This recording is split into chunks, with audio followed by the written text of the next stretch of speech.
धुळे महानगरपालिका निवडणुकीच्या तोंडावर समाजवादी पक्षाचे धुरंधर अखिल अन्सारी यांनी आपल्या सहकाऱ्यांसह राष्ट्रवादी काँग्रेस पार्टी अजित पवार गटमध्ये प्रवेश करून सर्वांनाच अचंबित केलेले आहे. त्यामुळे शहरातील राजकारणात फार मोठी उलथापालथ निर्माण झाली असल्याचं बोललं जात आहे. राष्ट्रवादी पक्षामध्ये प्रवेश करणाऱ्यांमध्ये इब्राहिम प्लंबर, पिरुभैया भंगारवाले आदींसह असंख्य मनपा निवडणूक लढवणाऱ्या उमेदवारांचा समावेश आहे.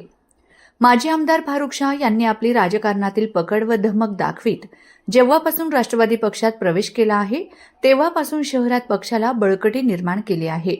म्हणूनच महाराष्ट्राचे उपमुख्यमंत्री तथा राष्ट्रवादी पक्षाचे सर्वेसर्वा आदरणीय अजितदादा पवार यांनी माजी आमदार फारुख शहांवर मनपा निवडणुकीची व जिल्ह्याची संपूर्ण जबाबदारी सोपवली आहे.